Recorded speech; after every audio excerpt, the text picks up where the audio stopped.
it's not up to me to criticize those they use what we say counter-violence if the balance of power is like that.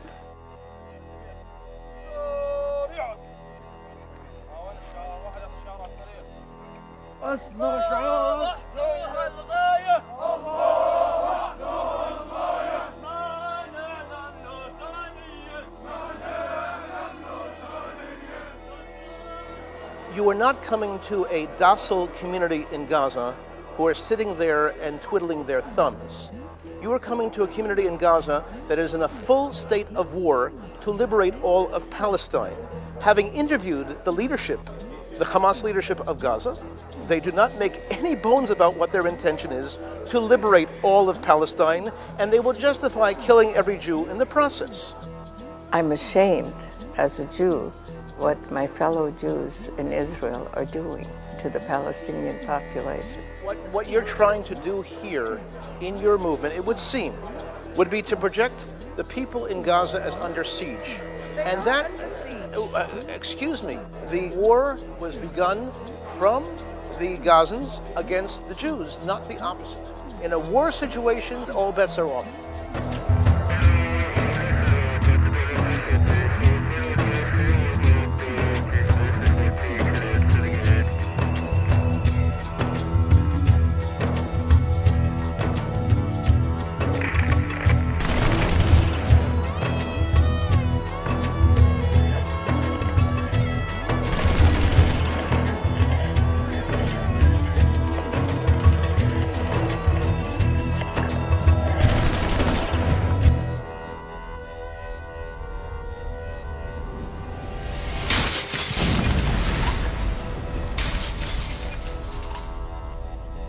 Gaza, no bigger than central London, with a population of 1.5 million, has become a hotspot in occupied Palestine for untold injustices against the civilian inhabitants.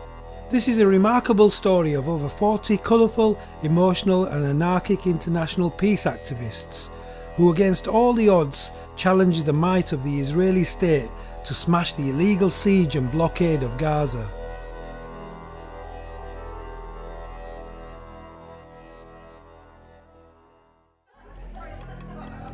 The Free Gaza movement, formed by human rights activists from around the world, intends to break the Siege of Gaza.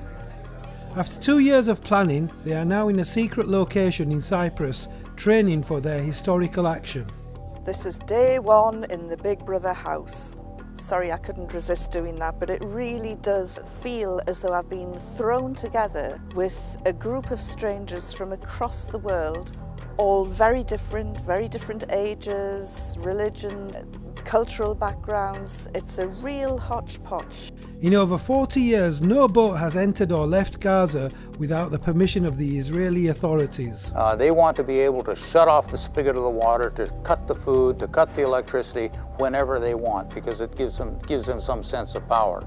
Well, that frankly contravenes every notion of basic human rights and of decency. Israel controls all activity into and out of Gaza. And since the democratic elections of Hamas in 2006, they have stepped up the strangulation of the economy, denying the population their basic needs. We cannot lay down and let them walk all over our humanity. We have to stand up in a better way than theirs, though. Not in as violent way as they are, but in a more peaceful, humanitarian, non-violent way. I think the Jewish people in general should be the most sensitive, but yet somehow they have certain switch there, a magic switch in their mind and their hearts and their conscience that they can flick it on, this is for the Jews, and then flick it off, it's the Palestinians. Greta Berlin, you're the head of this organisation. How did it all start, the Free Gaza movement? Well, I'm actually just one of the organizers. There's about 4 of us who started this. About 2 years ago, we decided that we wanted to do something different, something to bring to the attention of the public what was happening in Gaza. And somebody said, well, why not sail a boat?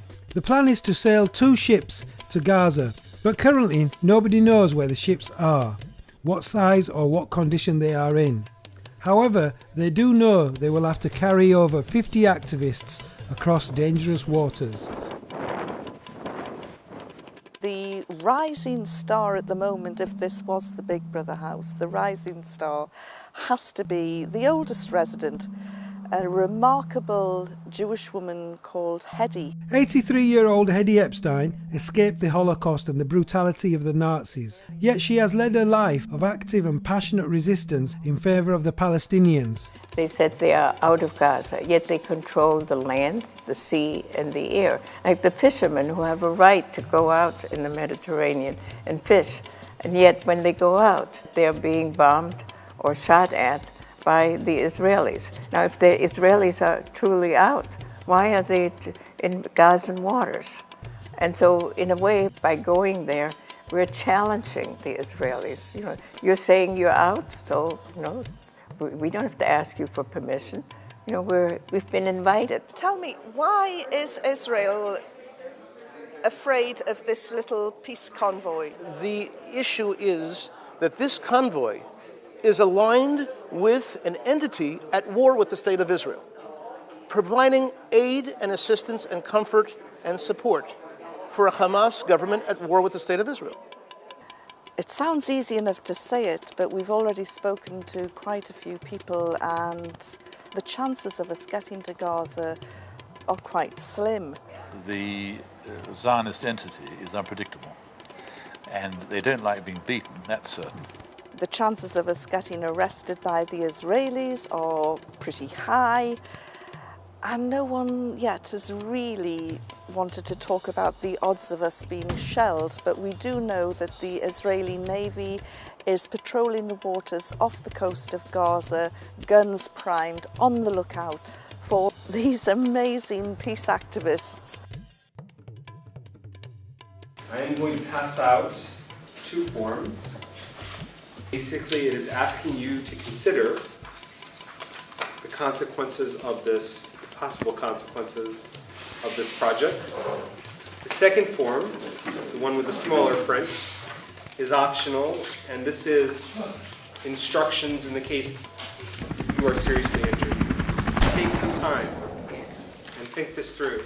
The Israeli Defense Force have an unspoken policy of deterring global activists from participating in the Palestinian resistance movement by killing or injuring them. The Israelis can and do fire upon civilians with distressing regularity. We've spent a lot of time talking about this, and the issue is so important. The humanitarian, civil rights, human rights issue is so important, it's worth the risk of military action. You say they won't break you, but you do have an Achilles heel, and that manifested itself the other night. In fact, you had us all in tears, as well as yourself, and you said, I am going to be standing next to Hedy. Yes. What is it about Hedy that reduces this giant Gazan man into a heap of tears?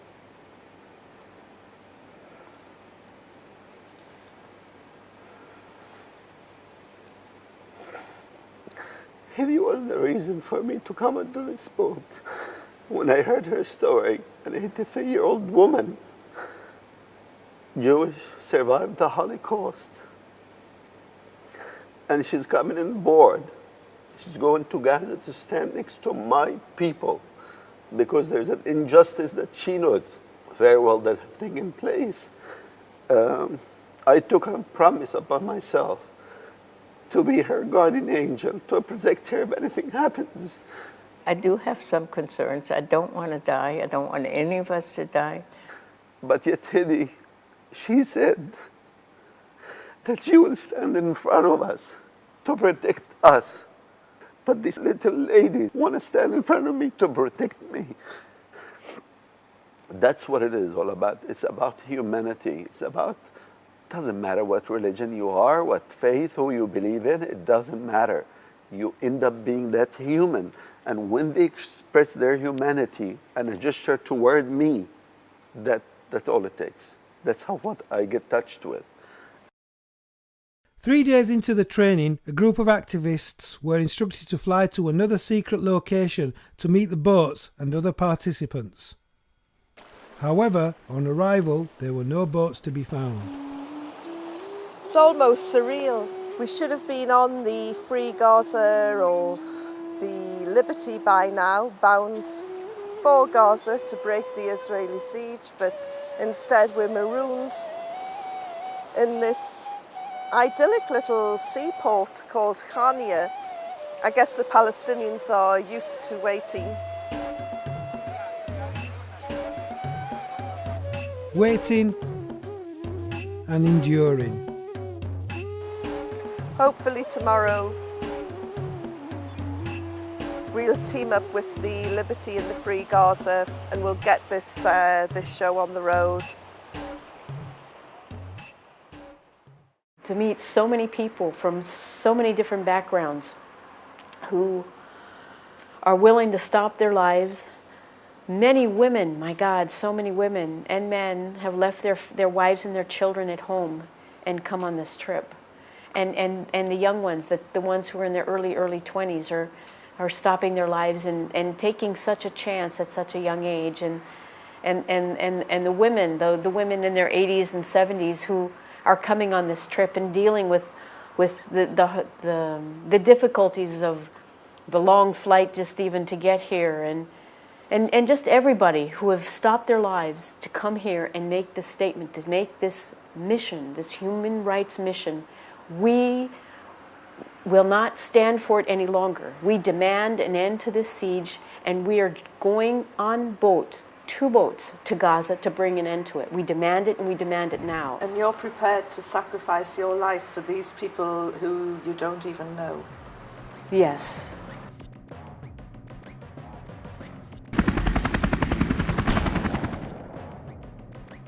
Under cover of night, after many days, the boats docked in Chania, bringing a sense of relief and jubilation. Jeff Halper and Lauren Booth had also arrived from Cyprus to participate in a Reveal All press conference.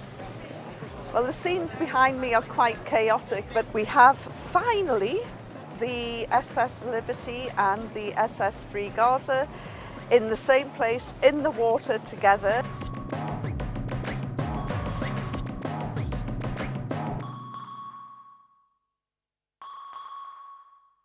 We're very proud to bring together for the first time both of our boats and to show them to you. But the star of the show is Lauren Booth, the sister-in-law of former Prime Minister Tony Blair. This is a non-violent action with a very real human rights agenda.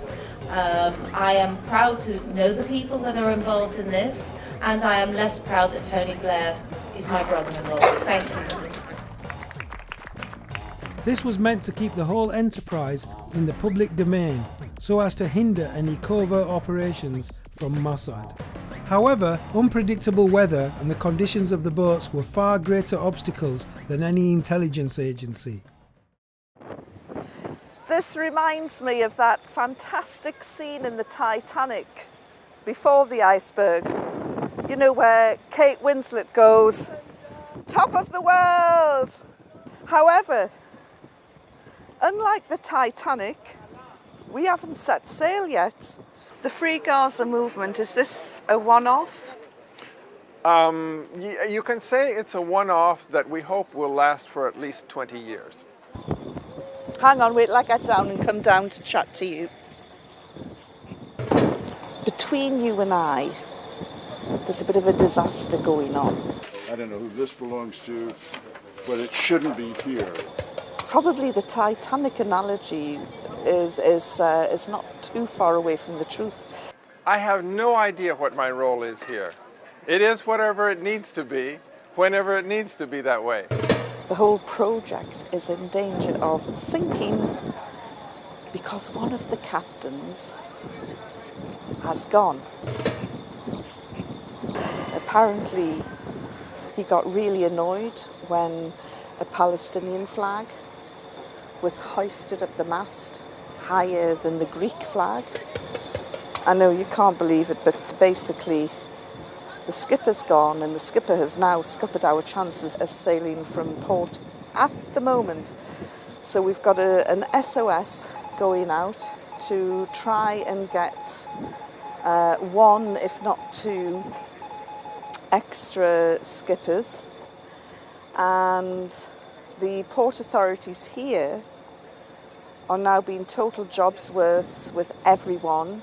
So we've got two different problems going on here. We've got these jobs worths on one side who are demanding that the paperwork is 100% spot on, and we've got this other problem where we're at least one skipper down. Well, there's been a lot of delays. You know, I'm trying to run an office in Jerusalem. I'm supposed to be writing articles, and you know, it's very difficult to take this time off.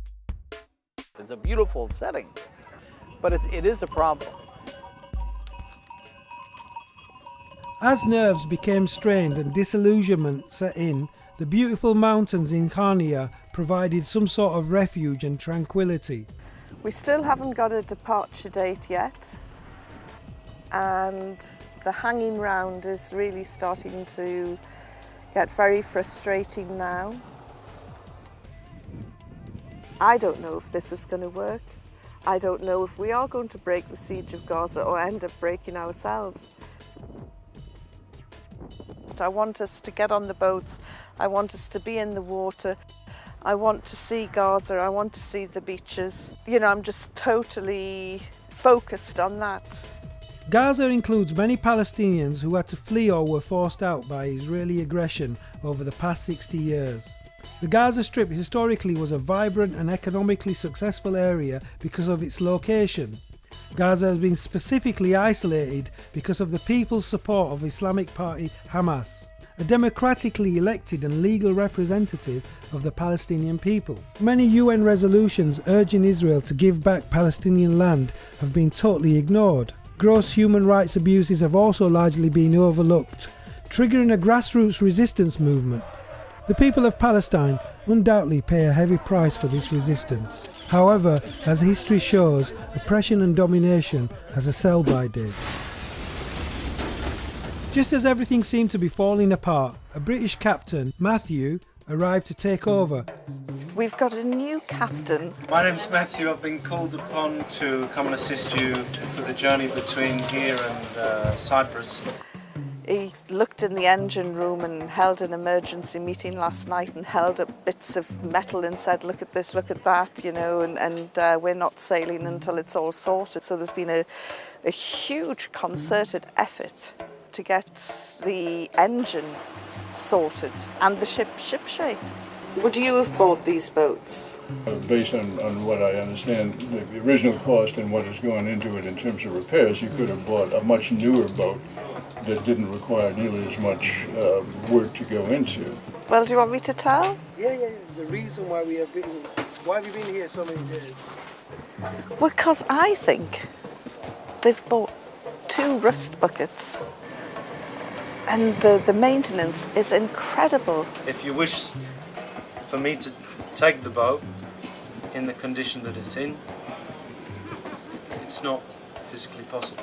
Whether we're anchored out there or not, they're going to have to obey that directive. While Paul was keen to leave due to worries with Mossad shenanigans, Captain Matthew was more concerned with the condition of the boats and the safety of the crew. I'll be quite happy to walk back to the ferry and go home. I think that no accident will be understood as accident if happens to some of us, someone from us. Due to previous attempts having been stopped by the Israelis, the Free Gaza movement were very secretive of the sea routes to be taken. It's confidential. Not talk to the media. Yes. We know now that there are strong pressures to the Greek government. That's why it's better to start moving. That has been expressed to me. Go. The decision was made to leave. The last safety checks were made for any Mossad bombs attached to the ship. The activists set off towards Sitige. At least that was the intention. During the overnight journey, Vangelis and Captain Matthew clashed and all hell broke loose. Matthew had decided to dock in Heraclion because of the weather conditions and the state of the Free Gaza boat.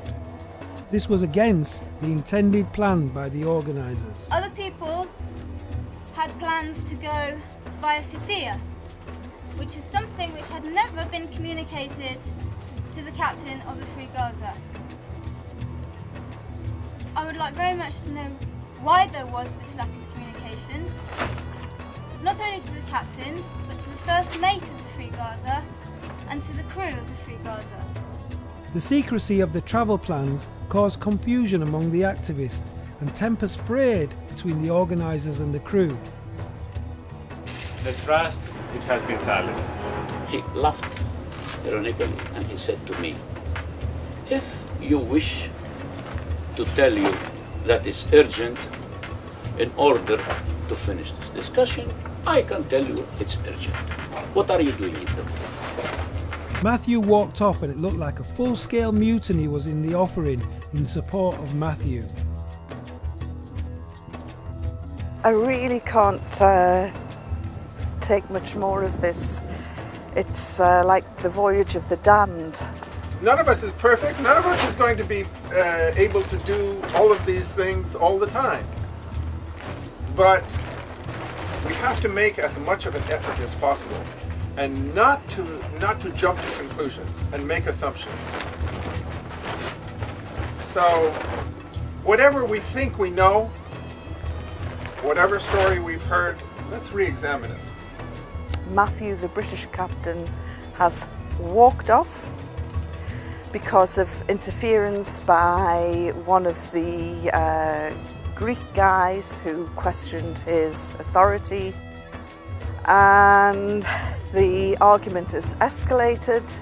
A simple thing like that, you're in a position to know where the hell we're going to go for the next port. That's a simple bit of information. Now wait a minute. That, I think, focuses that one issue focuses a breakdown in communication which has resulted in a near disaster. And of course the ship is crewed by consensus and anarchists and communists and all sorts of people who mean well. But who is in charge? Who's in charge of the boats when they move? Because there's a distinct possibility that I'll be taking the captain position after he leaves, and I have not had a proper training for a vessel of this size and in these waters, and he can provide that to me. Matthew was reinstated and everything looked to be resolved until Lauren Booth heard that her family had been threatened by a mysterious phone call to her home in France. But Matthew dropped another bombshell. He had decided to leave the mission due to the threats. Made a decision because of some of the things which were mentioned regarding the potential dangers of the mission. He was too frightened for his own family to continue.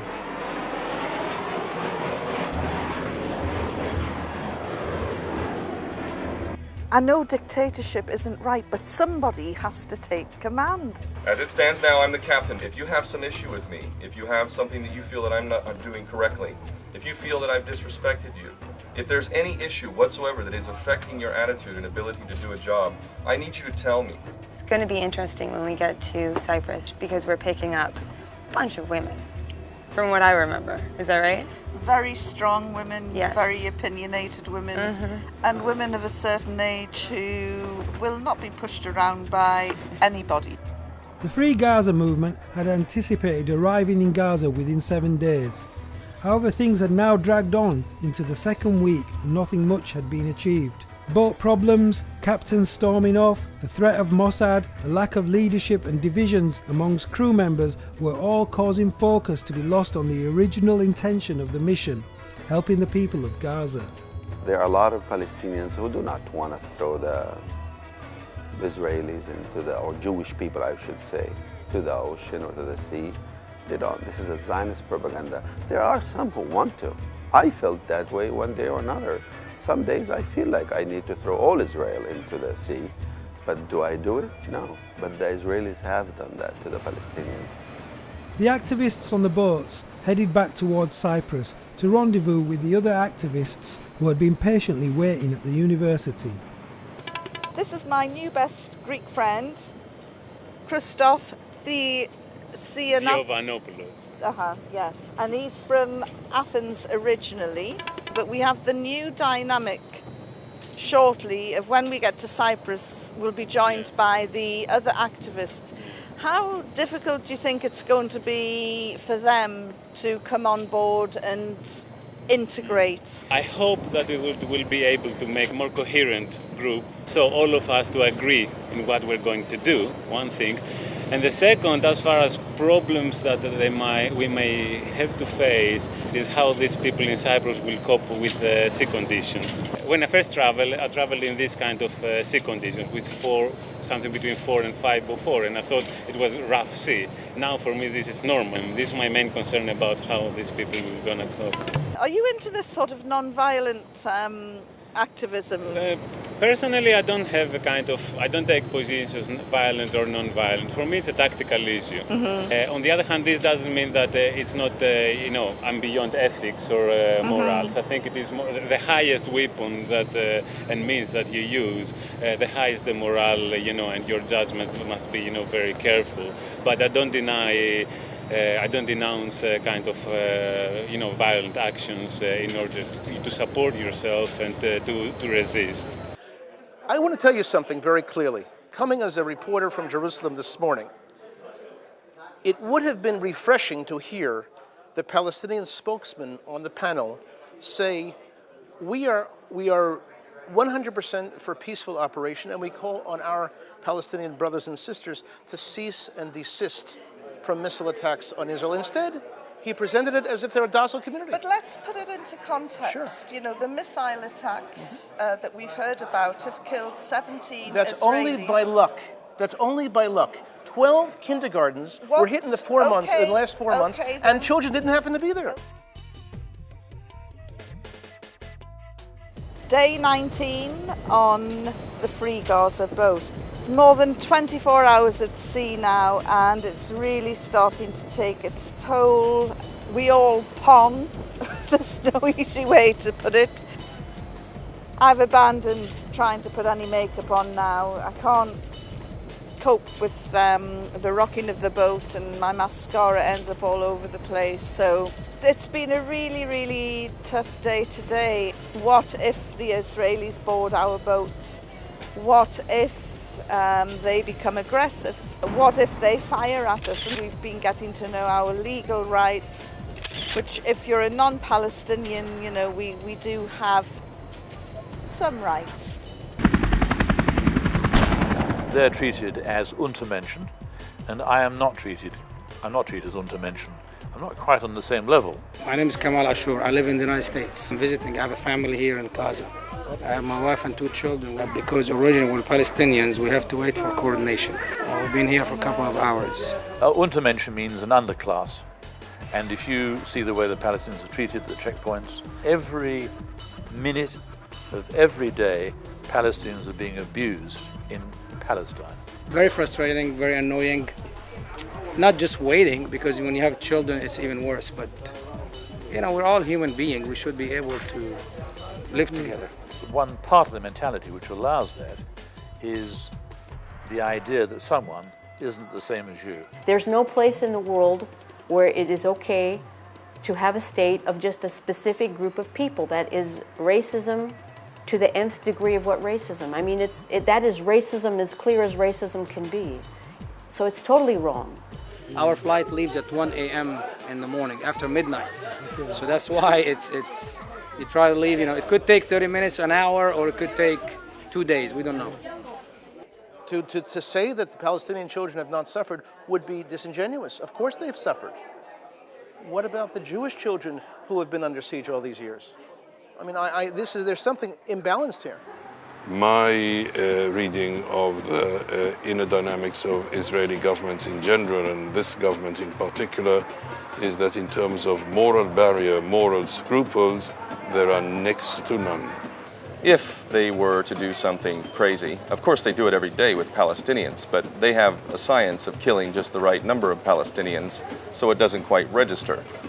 They cannot do that with us. If they kill one of us, it's going to be international news and a major problem for them public relations-wise. If they were to sink our boat, a group of people from around the world who've come together to challenge the illegal occupation of Palestine and the oppression of the people of Gaza, and they virtually murder us in front of the eyes of the world, no less, so much good would come from that, that I'm feeling that we have nothing to lose and everything to gain.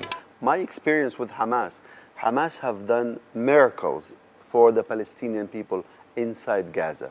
They opened hospitals, they opened orphanages, they help people to put food on the table, they help people to educate their children, they help people sick, incapable, house for the elders.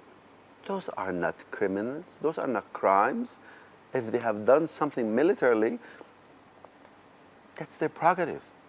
They have the right to defend their well-being and their existence. Israel is threatening the existence of themselves and their own people in their own homeland. I think it's very important that Israelis participate in this as well.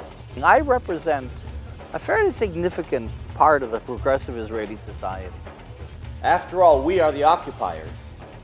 We have a responsibility. We have the responsibility for what's happening.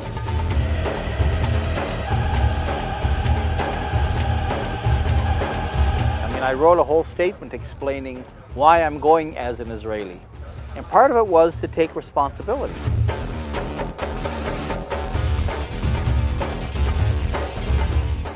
I'm just so outraged at what is happening in all of Palestine, but especially in Gaza. And that my government is just so implicit in what's happening there. And that there is no government and that there's no international body that's stopping this constant oppression and occupation and war crimes and crimes against humanity and crimes against peace that's happening to the people in Gaza. And, the problem is, that the Israeli people have been disempowered by their own governments. The Israeli people have been told by all Israeli governments, whether they're Likud or Labor or Kadima, from right to left, that there is no political solution. That the Arabs, we don't even use the word Palestinian in Israel because we don't want to give so much recognition and distinctiveness and legitimacy to another people in that country. So that we say the Arabs are our enemies. And of course, the whole conflict is reduced to terrorism, in which the occupation completely disappears.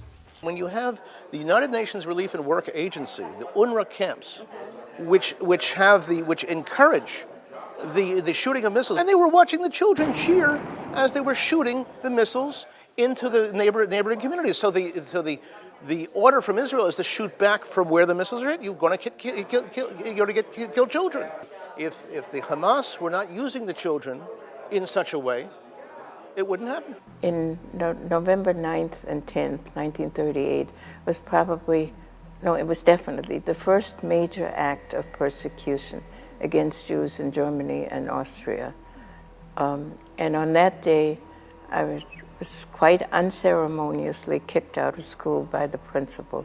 He came into the class and he gave a talk to all of us, and then suddenly stopped, and I was the only Jewish child in the class. And he pointed his finger at me and he says, "Get out, you dirty Jew." And I heard what he said, but I just could not believe that this man, who I thought was a very kind, gentle person, his daughter was one of my classmates, that he would say something like this. And so I asked him, "Please repeat what you said," and he did. And he came over and he grabbed me by the elbow and shoved me out the door. You ended up being sent to England, right, with 10,000 other Jewish children in 1939? Right. I left on May 18th, 1939. There were about 500 of us on that particular transport. The youngest were twins, 6 months old, and the oldest were 17, and I was 14 and a half. And You never were reunited with your parents, were No, you? no. What happened to them? On October 22nd, 1940, all the Jews from the area where I come from, southwest Germany, were deported to a camp in what was then Vichy, France. And then I received a letter from my father dated August 9th, 1942, in which he said, tomorrow I'm going to be deported to an unknown destination. And then I received a letter from my mother dated September 1st, 1942, where she says exactly the same thing, adding that she hopes to meet my father somewhere along the way. And then there was one more communication from my mother, a postcard dated September 4th, 1942, written in real shaky handwriting. And she says, I'm traveling to the east, and she's saying a very final goodbye to me. In 1956, I learned that both my parents had been sent to Auschwitz. I don't really believe in an afterlife, but my wish is that when I die, I live 5 minutes with my parents and say, here I am, and this is who I am, and see what they would say. We've just heard in a message that little Hedy, collapsed. She's okay as far as we can gather. They're having a really tough time in Cyprus. This is the landlubbers, the non-boat people. Their exact location is now well known to all, and there have been various really well dodgy looking people, Zionists, who've been making their lives an absolute misery at the university campus where they're staying. And as I say, Hedy, little Hedy, she passed out today. Dr. Bill got her to a hospital, and after some treatment there, she's been allowed out. Judging by an earlier attempt 2 decades back, the PLO initiative of launching the Palestinian ship of return, the Palestinian peace ship from Athens, that attempt was identified by the Israeli government, then headed by a certified terrorist going by the name of Yitzhak Shamir, as representing a strategic danger to the existence of the State of Israel, and he ordered the ship bombed by Israeli naval commando. And the ship was bombed, the holes were punctured in the keel of the ship by Israeli commando before it arrived in Athens, while it was still in port in Cyprus.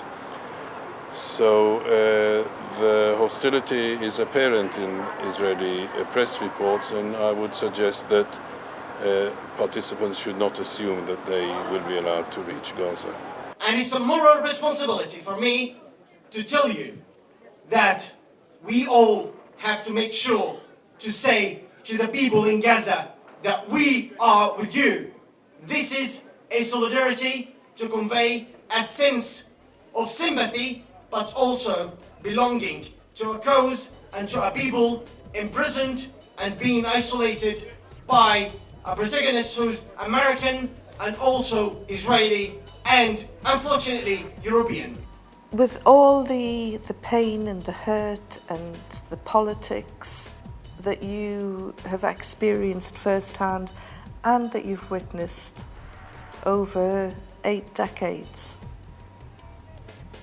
when you look at Palestine now, can you see a solution? I'm an inveterate optimist, and so there has to be a solution. I'm not sure what that is, but there has to be.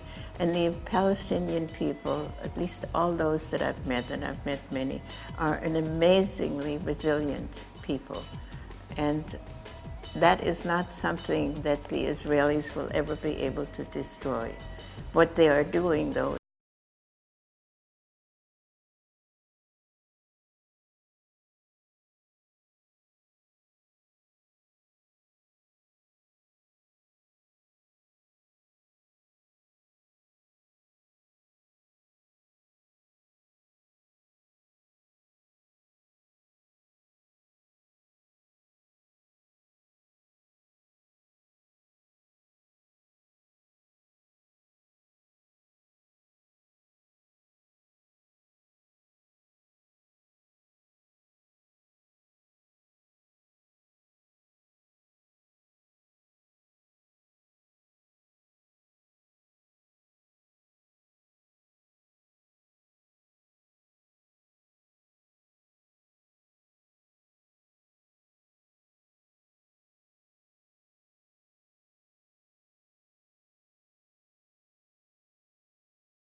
according to a method.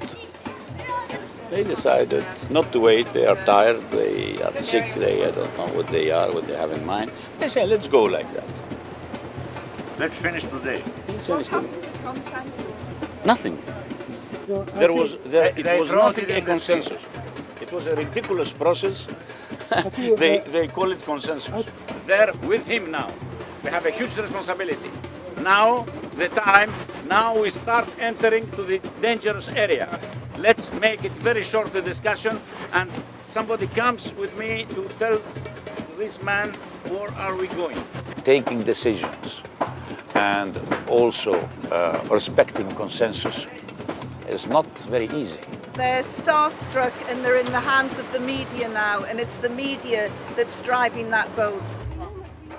The mood quickly turned sour as people vented their frustration. And now we'll do what? What? The boats split up like this, I think it would be a disaster. There are three Israeli boats now surrounding us. Okay. You will tell me sorry tomorrow? A desperate decision was made by the crew of the Liberty to follow the Free Gaza so as not to divide the mission. There was nothing stopping us. There was nobody in our way. We had 4 hours of daylight left. Why not do what we said we were going to do all along, which is go until we're stopped? Somebody said to me on the Liberty, you left us. I said, we never left you. We watched and we watched and we watched, and we thought if we lost track of you, we'd stop. And what we have in the Free Gaza is mutiny. And suddenly, out of the blue, news came from some Free Gaza organisers based in occupied Palestine. The Israeli foreign minister, she's capitulated. They've all capitulated and they have bowed down to people pressure. We've received word of a communication from the Israeli Foreign Ministry that they are recognizing our right to enter Gaza freely and without restriction. How's this? We are going to Gaza.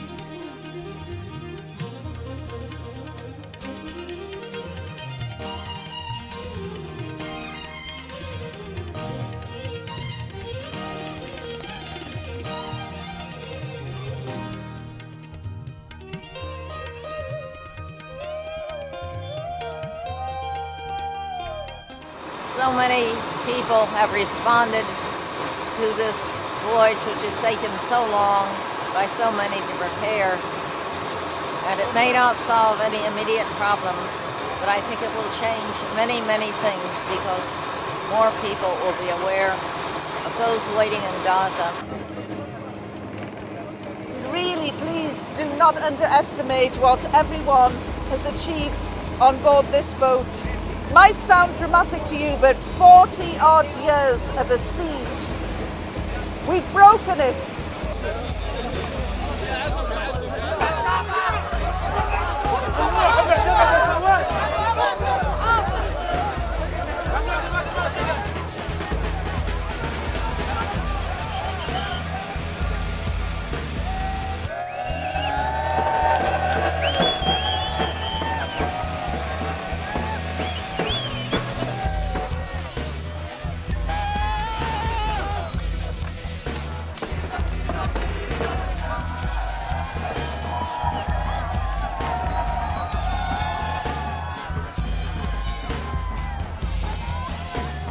I feel very good because I am in Gaza waters.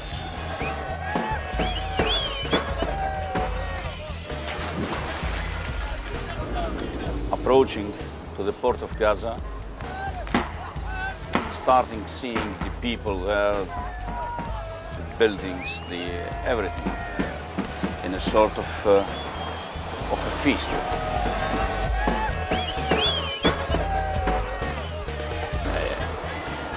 A feast that was imprinted in the eyes. It was unbelievable what we saw there.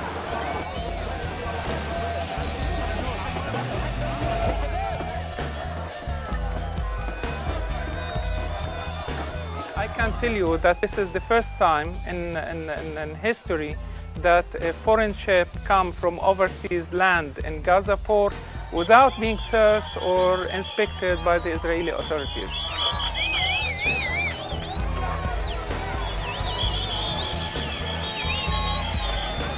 This is the strangest thing that Israel allowed you to visit us. You know, everybody come to Gaza and visit us and show exactly what is happening in Gaza. It is the sheer, simple joy that people have in spite of horrible conditions. That the children could still laugh, that they fought over the balloons. It's an indication of the human spirit.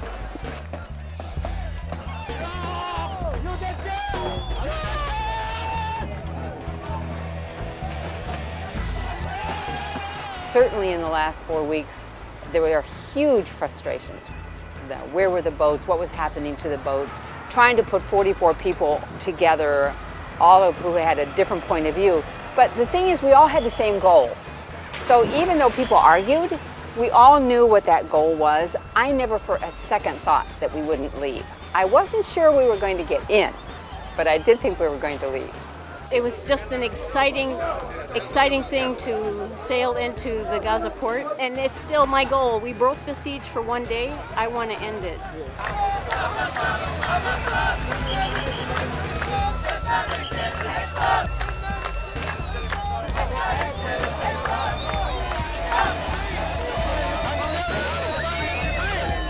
This trip to everybody, the Palestinian, very happy, very delighted, having a lot of mercy and sympathy and solidarity that they were expecting to see for a long time.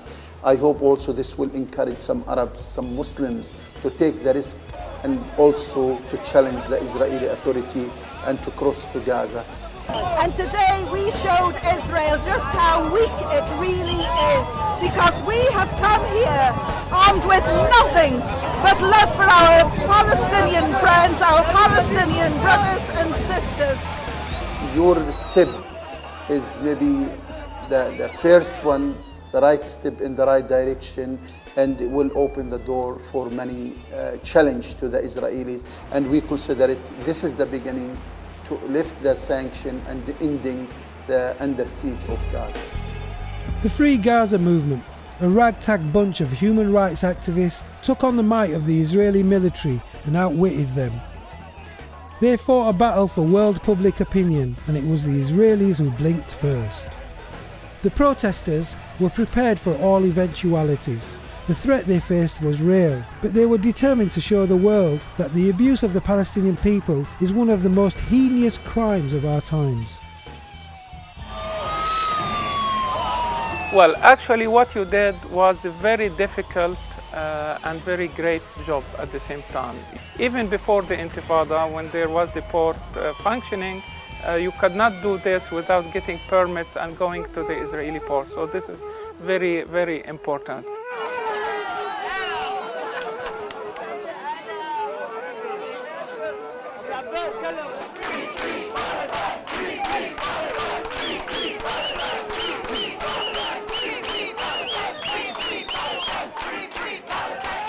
Their courage was minuscule compared to that of the Palestinians, who suffer daily at the hands of an illegal state supported and funded by the West. You have an entire people who are being collectively punished because of a political disagreement between their leadership and other countries, in this case Israel and the United States. And this is against international law. It's against basic human decency. It's a violation of our religious principles. Whether you're Jewish or Christian or Muslim or Buddhist or what have you, you cannot collectively punish people for a political disagreement you have with their leadership. This project, I hope, says not only to the Arab world but to the entire world that anybody can do this. All you have to do is to have an idea, and ordinary citizens can make something incredible happen. يعني احنا بنعبر عن تقديرنا العالي لوجودك في غزة ضمن حركة غزة الحرة، ووصولكم إلى قطاع غزة هذا بيعتبر كسر حقيقي للحصار البحري، وتأكيد بأن الشعب الفلسطيني ليس وحيد في مواجهة الحصار والاحتلال، ولذلك الشعب الفلسطيني استقبل هذه الرحلة بكثير من السعادة وبكثير من الارتياح، وباعتقادي أنه هذه ستشكل علامة فارقة في تاريخ الشعب الفلسطيني، وأيضا نحو كسر الحصار وإنهائه بشكل تام. ولكن ما زلنا نأمل باستمرار هذه الخطوات بحيث ألا تكون هذه الرحلة وحيدة. سنمنح كامل أعضاء الرحلة جواز السفر الفلسطيني. We are going to offer everyone who participated in this voyage the Palestinian passport and the Palestinian nationality.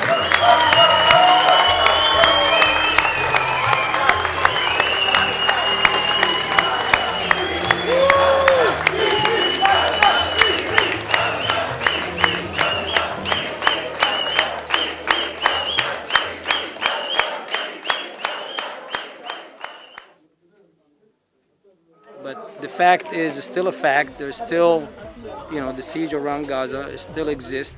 There's nothing else they can do. It hasn't put food on their table, but mentally, people here are very appreciative. Some of the activists stayed in Gaza to serve as human shields against Israeli incursions. 2 months later, Israel broke the military truce with Hamas and continued to slaughter over 1,000 Gazans and injuring many more.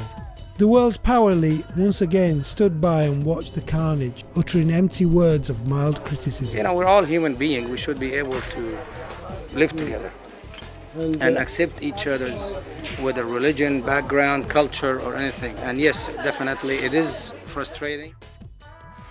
I feel sad because in the hospitals there is no medicine, and my grandmother died because there is no medicine to have medicine to be in the life, but now she died. And why do you think there is no medicine? Who is stopping you?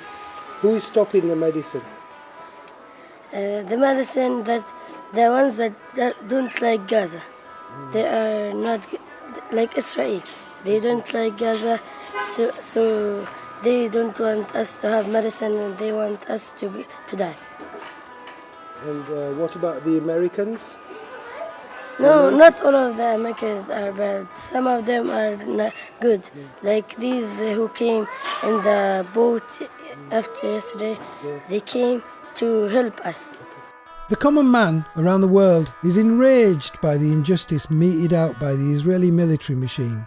And maybe it will be the common man, through his personal conviction and courage, who will find a just solution. If good people lead, then the leaders will become irrelevant. Carter tried to visit here, and he's an ex-president or a past president, but he didn't do anything when he was president, so...